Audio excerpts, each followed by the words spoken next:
Chapter 3, which focuses on the bioenergetics of exercise and training. In this lecture, we will explore how the human body converts macronutrients from food into biologically usable forms of energy to fuel muscular work. Let's preview the primary learning objectives for this chapter. You will learn the basic energy systems that supply adenosine triphosphate, or ATP, during exercise. We will also examine lactate accumulation, metabolic acidosis, signs of cellular fatigue, and substrate depletion patterns across various exercise intensities. In addition to understanding metabolic pathways, we will discuss how to apply these concepts practically. You will learn how to design training programs that target specific metabolic energy systems. We will also analyze the recovery demands of interval and high-intensity interval training to optimize work-to-rest ratios. To build a solid foundation, let's define some key terms. Bioenergetics is the study of energy flow through living systems. Catabolism refers to exergonic reactions that break down large molecules to release energy. Anabolism refers to endergonic processes that use that energy to build larger molecules. Metabolism is the absolute sum of all catabolic and anabolic reactions occurring within a biological system. ATP is the primary chemical agent of energy transfer. It acts as a bridge, carrying energy liberated from exergonic catabolism to fuel endergonic cellular work and muscle contractions. This slide outlines the molecular composition of ATP and how it breaks down. ATP consists of an adenosine molecule attached to 3 phosphate groups. Hydrolysis cleaves the terminal phosphate bond to release energy, yielding ADP, an inorganic phosphate and a hydrogen ion. Further hydrolysis splits ADP down into AMP. This diagram illustrates the chemical process described on the previous slide.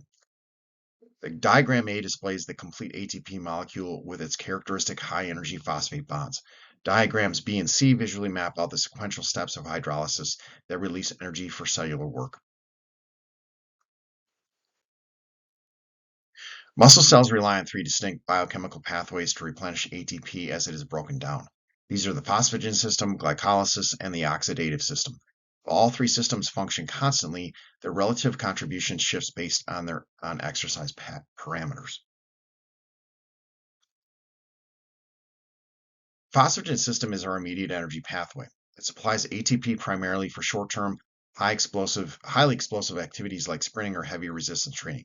It activates immediately at the start of any physical activity, utilizing creatine kinase to synthesize ATP from creatine phosphate and ADP. The human body does not store massive reserves of ATP. A continuous baseline concentration must always remain intact to sustain basic cellular function. Because storage is limited, fast-acting creatine kinase reaction is vital for rapidly maintaining ATP levels at the onset of intense exercise. Phosphagen system is governed by the law of mass action. This chemical principle states that the concentration of reactants and products dictate the direction of a reversible reaction. Therefore, an accumulation of ADP directly drives the creatine kinase reaction forward to recreate ATP. The second energy pathway is glycolysis. This process involves the chemical breakdown of carbohydrates to resynthesize ATP. The carbohydrate sources can come from either glycogen stored directly inside the muscle tissue or glucose delivered through the bloodstream. The upcoming flowchart provides a step-by-step map of the glycolytic pathway. As we examine the chart, keep in mind that these fundamental abbreviations, ATP and ADP, represent the energy status of the cell, while NAD plus and NADH serve as critical electron transport molecules. This schematic details the full enzymatic cascade of glycolysis. Notice that blood glucose requires an initial investment of 1 ATP via hexokinase. Muscle glycogen enters further down via phosphorylase, avoiding this initial investment. The process ultimately yields pyruvate, which faces 2 distinct metabolic fates.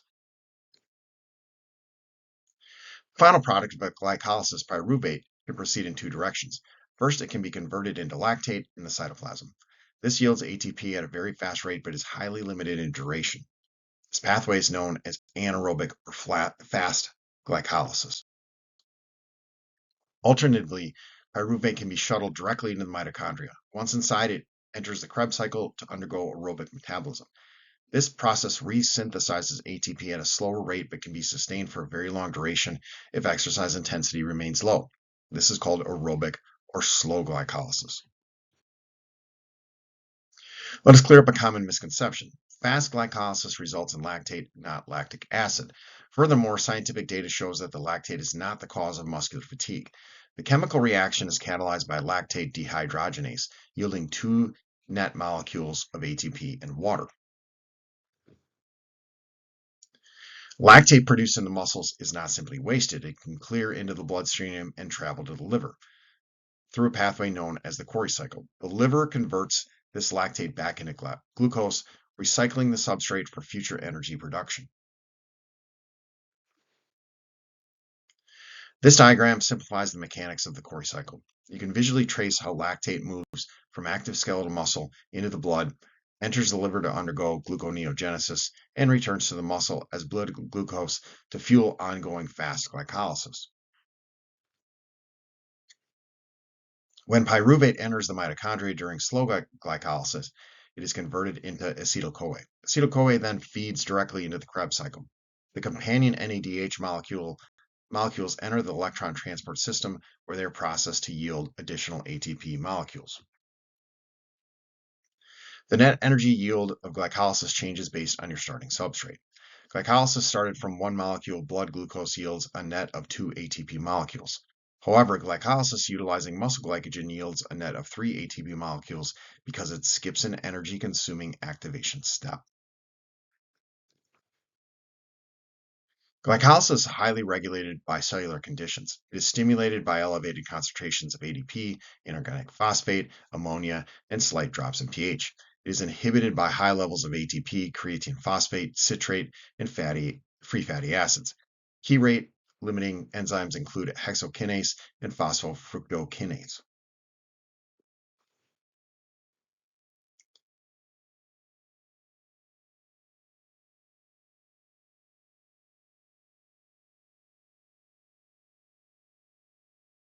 Formally defined, the lactate threshold is the precise exercise intensity at which blood lactate concentrations begin an abrupt, sharp increase above baseline resting levels.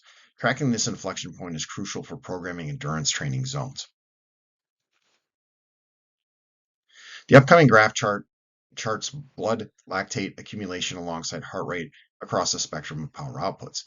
It highlights both the lactate threshold and a secondary marker known as OBLA, or the onset of blood lactate accumulation. Observe the data trends on this graph. Heart rate scales linearly with wattage, but blood lactate concentrations follow a curved path. Note the first distinct inflection point marking the lactate threshold, followed by the OBLA threshold as power output continues to increase.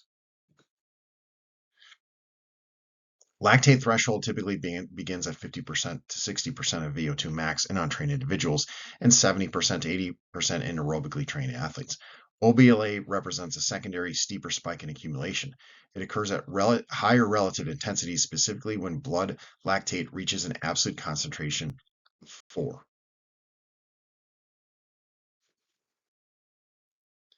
The oxidative or aerobic system is the primary source of ATP when the body is at rest and during low-intensity activities. This highly efficient system predominantly utilizes carbohydrates and fat as metabolic substrates to generate energy over long periods. To oxidize carbohydrates aerobically, the substrate first goes through glycolysis to produce pyruvate, which then enters the Krebs cycle. Hydrogen atoms stripped during these reactions are carried by NADH and FADH2 molecules directly to the electron transport chain to manufacture ATP. The next slide contains a detailed schematic of the Krebs cycle. For reference, use these chemical abbreviations to navigate the pathway. CoA stands for coenzyme A, FADH and NADH represent intermediate hydrogen carriers, and GTP is a high-energy guanine nucleotide. This metabolic map demonstrates a critical concept. All macronutrients converge. Protein oxidation, carbohydrate metabolism, and the beta oxidation of fatty acids all break down their respective substrates into a single common molecule, acetyl-CoA. Acetyl-CoA then enters the cyclical pathway to yield energy. Following the Krebs cycle, hydrogen carriers deliver electrons to the electron transport chain. The upcoming diagram maps out this process along the mitochondrial membrane, highlighting key functional compounds such as coenzyme Q and various cytochrome proteins. This visual outlines the electron transport chain. As electrons move down the cytochrome series, energy is harvested to couple inorganic phosphate back into ADP, synthesizing ATP. At the end of the chain, oxygen acts as the final electron acceptor, combining with hydrogen to form water.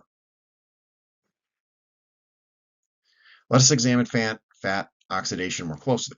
Triglycerides stored inside adipose tissue are broken down by hormone-sensitive lipase. This chemical breakdown releases free fatty acids out of the fat cells and into the bloodstream, allowing them to circulate and enter working muscle fibers. Free fatty acids can also be drawn from the intramuscular stores. Once inside the mitochondria, these free fatty acids undergo beta oxidation to form acetyl-CoA and hydrogen protons. The acetyl-CoA enters the Krebs cycle, while the hydrogen atoms are carried by NADH and FADH2 to the electron transport chain. Protein is generally not a significant source of energy during most forms of exercise. However, during extreme bouts of starvation, proteins are broken down into amino acids. These amino acids can be converted into glucose, pyruvate, or Krebs cycle intermediates to help manufacture ATP. The aerobic system is regulated by internal energy status. Isocitrate dehydrogenase, a key rate-limiting enzyme in the Krebs cycle, is stimulated by ADP and inhibited by ATP. Additionally, the electron transport chain speeds up when ADP concentrations are high and slows down when ATP is abundant. This slide sets up our comprehensive visual overview of macronutrient breakdown. It serves to emphasize that fat, carbohydrate, and protein energy pathways do not run completely isolated from one another. They share overlapping chemical steps. This master chart maps out the integrated nature of human metabolism. You can see how glycogen, triglycerides, and proteins feed into different levels of the energetic machinery. Ultimately, they all converge at pyruvic acid or acetyl-CoA before entering the final circular loop of the Krebs cycle. Here's a vital concept in exercise bioenergetic. There is a strict inverse relationship between an energy system's maximum rate of ATP production and its total capacity. Pathways that produce ATP extremely quickly possess a very small total volume of energy, and vice versa. This reference table illustrates the effect of event duration and intensity on the body's primary energy system. High-intensity efforts under 6 seconds rely on phosphagens. Bouts lasting 30 seconds to 2 minutes lean heavily on fast glycolysis, while low-intensity events over 3 minutes depend primarily on the oxidative system. This table explicitly ranks our energy systems by rate and capacity, where 1 is the highest and 5 is the lowest. The inverse relationship is perfectly clear. Phosphagen system ranks first for speed, but 5th for total capacity, while fat and protein oxidation ranks 5th for speed, but 1st for total capacity. To summarize, the specific blend of energy systems supplying ATP depends primarily on exercise intensity and secondarily on duration. At no point during rest or physical exercise does any single energy system provide 100% of the body's total energy supply. They always overlap. Finally, let's look at substrate fatigue patterns. Creatine phosphate levels can deplete dramatically, dropping by 50% to 70% during the first 5 to 30 seconds of high-intensity work. Intense exercise performed all the way to complete exhaustion can almost entirely eliminate intramuscular creatine phosphate stores.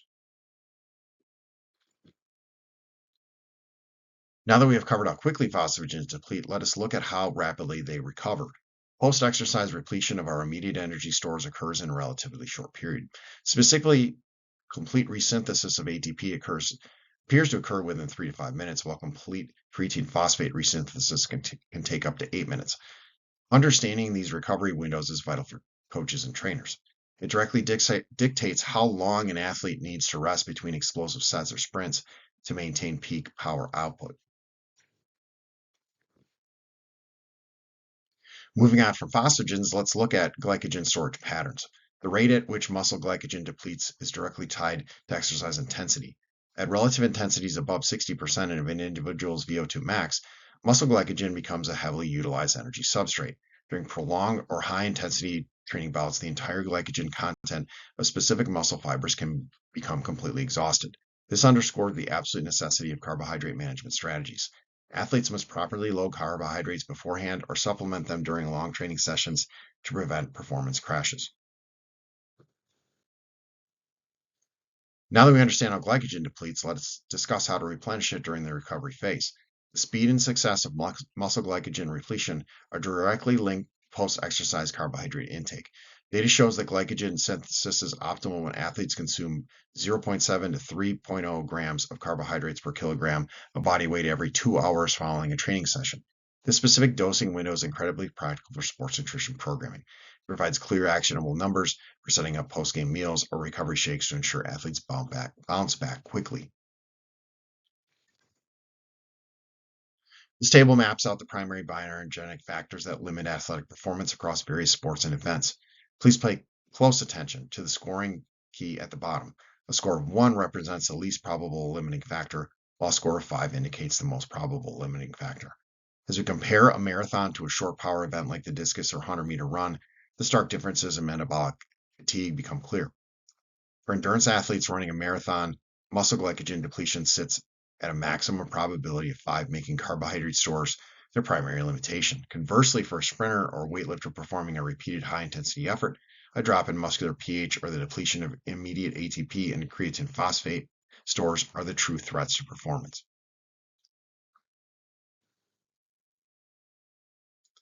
This slide introduces figure 3.9, which tracks oxygen uptake trends. It specifically profiles metabolic data collected at 75% of maximal oxygen uptake, or VO2 max. Before viewing this graph, let's define 2 critical abbreviations. EPOC stands for excess post-exercise oxygen consumption, which represents the elevated oxygen used during recovery. VO2 simply refers to oxygen uptake. This graph tracks the physiological behavior of oxygen uptake during a 15-minute bout of steady-state exercise. Notice that at the immediate onset of exercise, actual oxygen uptake does not instantly match the total oxygen required. This lag creates a temporary energy shortfall known as the oxygen deficit, which is highlighted by the purple shading on the left. During this phase, anaerobic mechanisms must chip in to supply the missing ATP. Eventually, the curve flattens out into a steady state, meaning oxygen delivery meets the active cellular demands. Once the 15-minute exercise window ends, oxygen uptake does not immediately drop to resting levels. Instead, it follows a gradual downward curve during recovery. This lingering elevation is called EPOC, or excess post-exercise oxygen consumption, representing the extra oxygen used to restore metabolic systems back to baseline.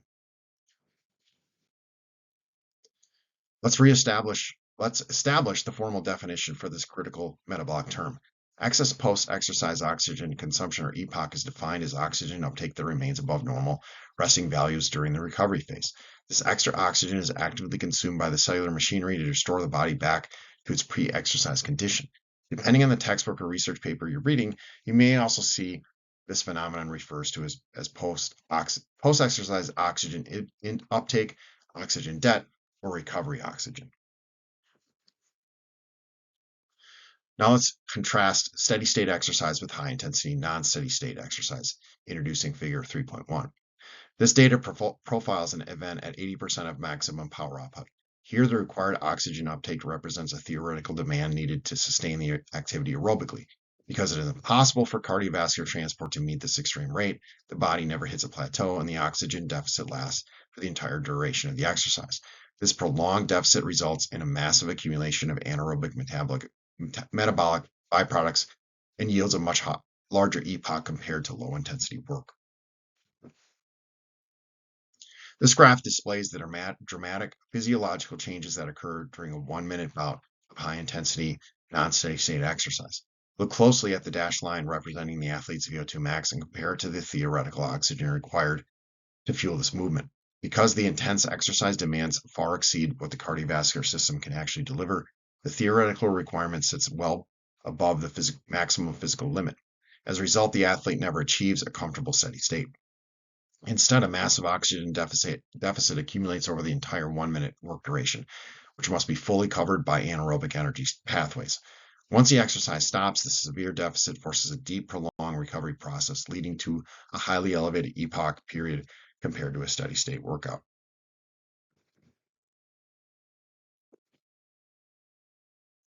This table displays the precise shifting balance between anaerobic and aerobic energy systems during maximal sustained efforts on a bicycle ergometer. It charts these metabolic contributions across 6 specific time intervals, ranging from a brief 5-second burst up to a 200-second effort. Notice the exact crossroads that occurs at the 60-second mark. At exactly 1 minute of maximal exertion, the energy contribution splits down the middle, with anaerobic and aerobic mechanisms contributing an even 50% each. Short efforts under 5 seconds rely almost exclusively on anaerobic pathways at 96%, while longer efforts extending to 200 seconds rely predominantly on aerobic systems at 78%. This data perfectly illustrates why there is no single anaerobic or aerobic exercise. Our energy systems always work together on a spectrum. Let's focus on this foundational concept of metabolic specificity. By carefully matching exercise intensities with targeted rest intervals, a coach can essentially select and isolate specific energy systems during a training session. This precise programming approach results in highly efficient, productive, and targeted training regimens tailored to the unique metabolic demands of an athlete's specific competitive event. Instead of relying on generic conditioning layouts, we use bioenergetic metrics to build highly precise athletic profiles. This slide focuses on the mechanics of interval training. Interval training deliberately emphasizes specific bioenergetic adaptations to create a more efficient energy transfer within our metabolic pathways. We achieve this by utilizing predetermined structured intervals of exercise and rest periods. The primary benefit of this method is volume. By inserting strategic rest breaks, an athlete can accomplish a significantly higher total volume of training at a much higher intensities than they ever could during continuous exercise. However, a major challenge in programming is that established definitive universal guidelines for choosing specific work-to-rest ratios can be quite difficult, as individual fitness levels and sports demands vary. This table provides the definitive blueprint for programming interval workouts based on metabolic demands. It links your primary target energy system to an exact percentage of maximum power, typical exercise duration, and a recommended work-to-rest ratio range. Notice how the rest period scales with intensity. Target the immediate phosphagen system at 90% to 100% power for 5 to 10 seconds. We need a massive work-to-rest ratio of 1 to 12 to 1 to 20 to allow for substrate repletion. Fast glycolysis requires a 1 to 3 to a 1 to 5.